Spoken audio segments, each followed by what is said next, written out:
전국 분석하겠습니다. 저희 YTN 객원 해설위원인 박명호 동국대 정치외교학과 교수, 이동우 YTN 보도국 부국장 초대했습니다. 어서 오십시오. 예, 안녕하세요. 안녕하십니까. 예. 야당 상황이 아주 극단까지 치닫고 있는 어디까지 갈지 모르겠습니다. 우선 오늘 주승용 최고위원의 사퇴는 어떤 카드라고 보셨습니까?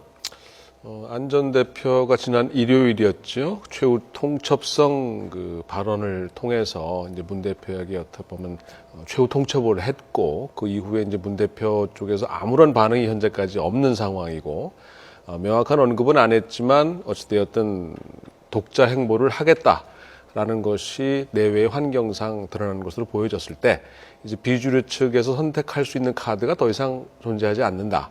따라서 주승용 최고위원이 사퇴함으로써 그 물꼬를 트는 의미가 있지 않겠나 생각이 됩니다. 네. 실제로 문재인 대표한테 어느 정도 압박이 될까요? 주승용 최고위원 사퇴가요? 일단 주승용 최고위원이 최고위원 중에는 이제 가장 득표를 많이 한 그 선임 최고위원입니다. 예. 선임 최고위원이 사퇴를 한다는 것은 그 문재인 대표 입장에서 상당한 압박으로 작용할 수 있겠죠. 그리고 예. 앞서서 또 오영식 최고위원도 사퇴하지 않았습니까? 그렇게 되면 선출된 그 최고위원 5명 가운데 이제 2명이 이미 사퇴를 했고, 만약에 유승희 최고위원까지 사퇴를 한다면 과반이 사퇴하게 되는 거죠. 유승희 최고위원은 아직 그와 관련해서 이제 가타부타 얘기는 하지 않고 있습니다만, 예. 어쨌든 그런 부분은 정치적으로 상당한 타격이 될 수는 있겠습니다. 다만 어제 그 최고위원회에서 앞으로 그 최고위원 권위가 생기면, 최고위원이 공석이 생기면 중앙위를 통해서 충원을 할 수 있도록 그렇게 규정을 새로 조항을 만들었습니다. 그렇기 때문에 앞으로 최고위원 앞으로 공석이 생기면 바로바로 채워나가겠다. 그러니까 흔들리지 않고 지도부를 흔드는 그런 어떤 움직임이 있더라도 예. 흔들리지 않고 나의 길을 가겠다. 이런 문재인 대표한테는 강한 의지를 보였다. 이렇게 볼 수 있겠습니다. 그 부분에 대해서도 오늘 주승용 최고위원이 기자회견하면서 그 부분도 비판을 하지 않았습니까? 예, 그 부분도 이제 그 부분은 좀 시간을 갖고 검토해달라라고 요청을 했지만 결국 거절당했다. 그리고 그것뿐만 아니라 선출직 그 공직자 평가위원회라고 있지 않습니까? 거기서 20% 의원을 컷오프하게 돼 있습니다. 20% 의원을 결국 이제 공천에서 기본적으로 탈락시키는 건데요.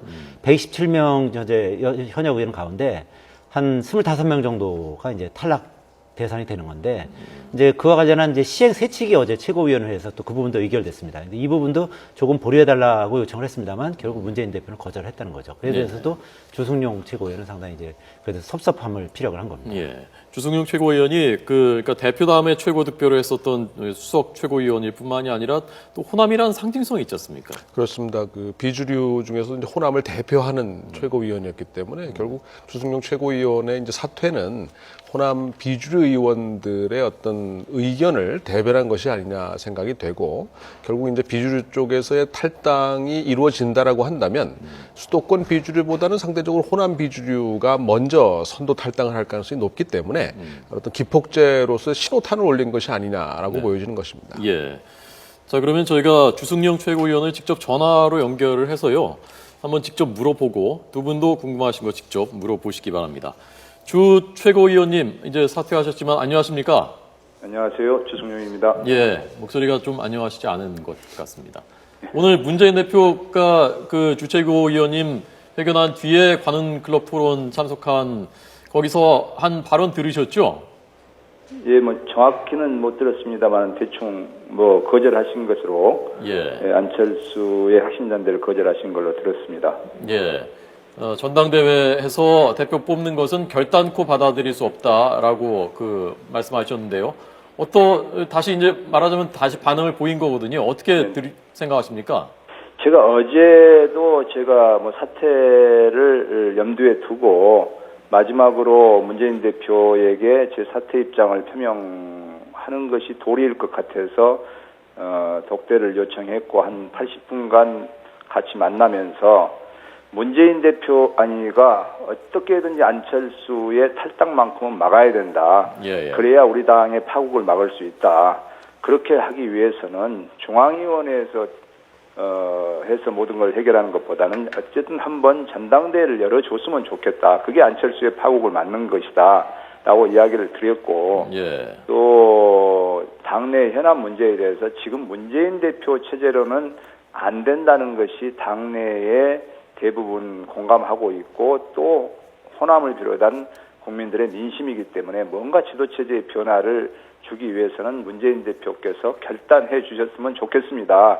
라는 두 가지를 요청을 했는데 네. 부정적으로 받아들여져서 오늘 제가 이렇게 사퇴까지 이르게 됐습니다. 예. 그러면요, 최고위원님 어떻게 하실 겁니까? 뭐 최고위원님이 극단적으로 탈당할 가능성도 있는 겁니까? 저는 뭐 지금까지 쭉 지도부에 있으면서 야당은 분열해서 망한다. 절대 분당돼서는 안 된다. 예.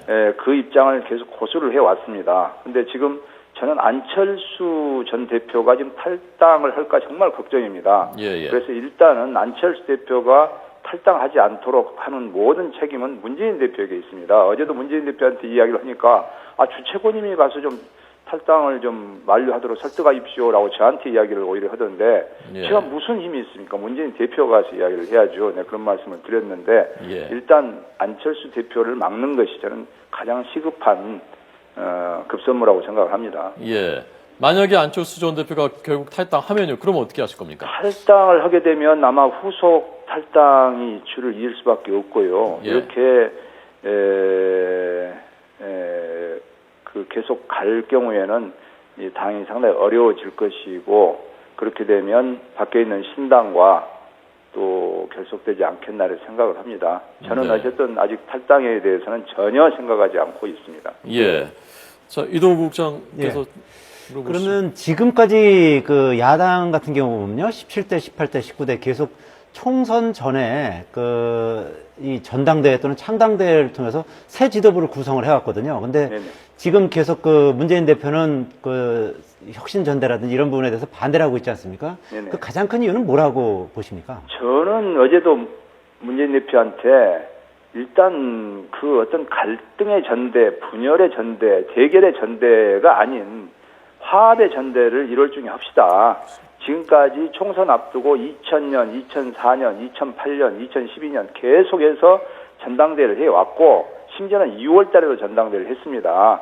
그러니까 저는 당명도 이번 기회에 바꾸면서 정말 문화적인 행사를 겉들인 서로 사전에 타협과 조율을 통한 대표를 뽑읍시다. 이번 뽑히는 대표는 3개월짜리 대표입니다. 4월 달까지. 그렇기 때문에 문재인 대표하고 안철수 대표는 각각 나오시지 않는 게 좋을 것 같고 상처를 입을 수밖에 없기 때문에 그리고 서로 친노, 비노, 주류와 비주류가 추천하는 한 3명씩의 대표급들로 해서 비상대책위원을 구성해서 그것을 전당대회에서 추대받고 그 지도부가 3개월 동안만 총선을 치르는 역할을 합시다. 이렇게 전대를 치르자고 했는데 그것마저도 거절하시더라고요. 예. 자, 이번엔 박명호 교수님. 예, 어제 문병호 의원은 최소 원내교섭단체 결성 규모의 의원은 탈당이 가능하다라고 말씀을 하신 걸로 알려졌는데요.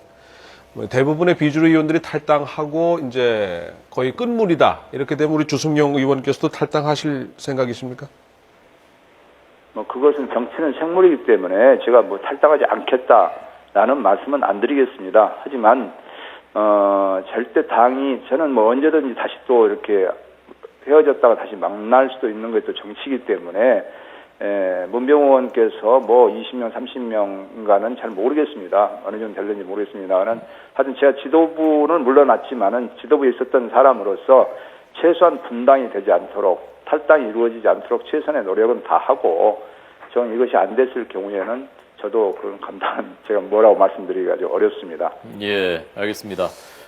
한 가지만 좀 그렇죠. 여쭤보겠습니다. 주승용 최고위원님, 지금 호남에서 문재인 대표와 친노에 대한 거부감이 꽤 있는 것으로 알고 있는데요. 얼마 전 여론조사도 보면 문재인 대표가 호남에서 지지율이 5%밖에 안 돼가지고 오히려 김무성 새누리당 대표보다 뒤지는 것으로 나온 결과가 있었습니다. 이렇게 호남에서 이 친노와 그리고 문재인 대표에 대한 어떤 거부감이랄까 이런 것이 팽배한 이유는 뭐라고 보십니까? 사실 호남 지역민들은 문재인 대표가 비록 영남뿐이지만은 지난 대선 때 93%라는 압도적인 지지를 보내주셨습니다. 그랬는데도 불구하고 대선에서 패배하고 또 우리 당의 당대표를 맡으면서 지난 4.29 재보궐선거에서 정말 강주에서 참패를 했다는 것은 일단은 문재인 대표에 대한 민심의 경고등을 켰다라고 생각을 하고 현재 호남 민심을 제대로 읽지 못하고 계속해서 뭐 국민과 함께 꿋꿋이 나아가겠다는 등 이렇게 너무 안일하게 상황 판단을 하고 계신 것이 호남의 어떤 계속적인 지지를 얻지 못하는 이유가 아닌가 이렇게 생각합니다. 예, 알겠습니다. 주승용 최고위원에게 들었습니다. 고맙습니다. 네, 감사합니다. 두 분 질문이 아주 날카로웠습니다. 예. 실제로 어제 문경호 의원이 바로 이 자리에 출연해서 20명은 나간다.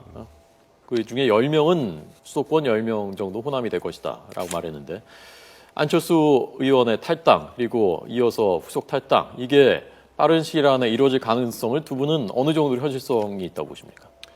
조금 더 시간이 있어야 되지 않을까 싶습니다. 일단 안 전 대표가 최후 통첩을 한 이후에 문 대표 쪽에서 명시적인 언급은 없거든요. 다만 드러난 정황상 이제 최고위원회 결혼이 생겼을 때에 중앙위원회에서 결혼을 보임한다라든가 또는 선출직 공직자평가위원회 시행세칙을 내부 반대가 있었음에도 불구하고 통과시켰다라고 하는 점 등 거의 마이웨이를 이제 확정지었다라는 얘기인데 공식적인 이제 언급을 계속 뭉개고 있을 수는 없을 것 같고요.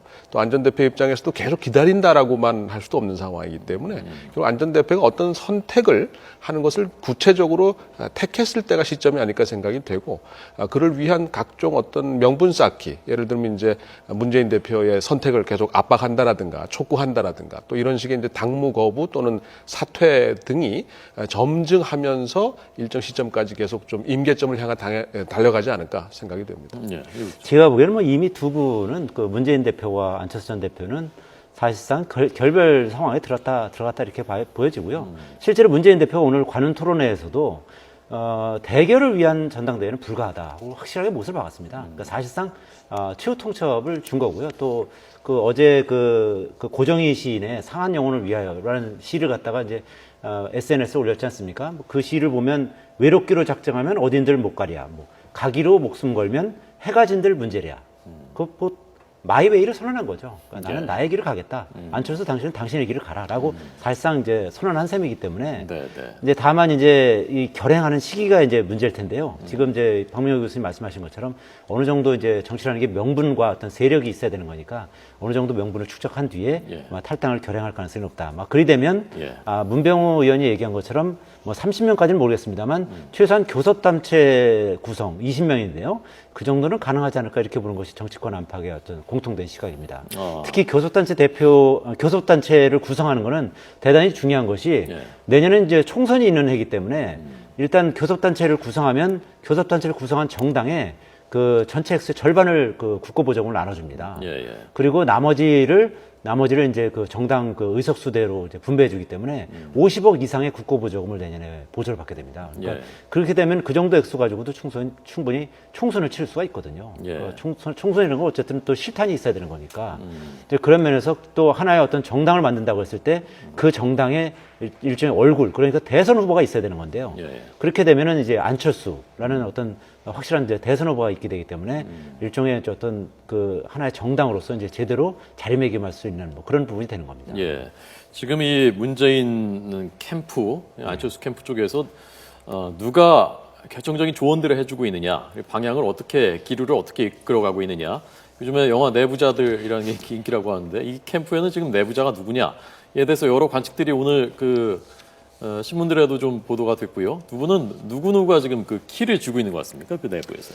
다양한 그 참모들의 어떤 조언과 이 역할들이 있을 겁니다. 지금 오늘 보도된 거로는 이제 문재인 대표 측에는 최재성, 진성준, 전병헌 의원 등이 일종의 강경론을 주도하는 그 3인방으로 이제 알려져 있고요. 안철수 전 대표 측에는 이태규, 박광규, 박선숙 전 그 선대본부장 등이 이제 그 포함된 걸로 알려져 있는데 이 안철수 전 대표 측 인사들은 대체로 2012년 대선 후보 단일화 때 협상에 나섰던 인물들도 포함이 돼 있고 또 두 분 간에는 뭐 생내적으로 같이 가기는 어려운 어떤 여러 가지 특징들도 있습니다만은 이 양측의 이 어떤 내부자들 간의 신뢰 관계에서도 상당 부분 좀 어그러져 있는 것이 아닌가. 그래서 대화는 하되 그냥 대화에 그치는 것이고 어떤 서로 진정성이 있는 공감할 수 있는 부분을 만들어내기는 점점점 시간이 갈수록 더 어려워졌다. 따라서 그런 측면에서 보면 두 분의 선택이 곧 참모들의 선택일 수도 있겠지만은 그런 참모들의 의견을 들은 결국 두 분의 이제 최종적인 선택이 아닌가 생각이 됩니다. 저 중에서 대체로는 뭐 그동안 알려진 인물들입니다만은 저는 박왕규 예. 저 이름은 처음 들었거든요. 정치권에서 많이 알려진 인물은 아니죠. 어떤- 이태규 정책 네트워크 내일 부소장 이분은 뭐 좀 새누리당에 원래 있었고 예. MB 정부 때 이제 청와대에 있었죠. 그러니까 그런데 박광규 그 더불어 사는 행복한 관악이라는 단체 이사장 이분은 많이 정치권에서 많이 알려지지는 않은 인물입니다. 어쨌든 그런데 안철수 캠프 쪽에서는 핵심적인 역할을 하고 있다고 그러고요.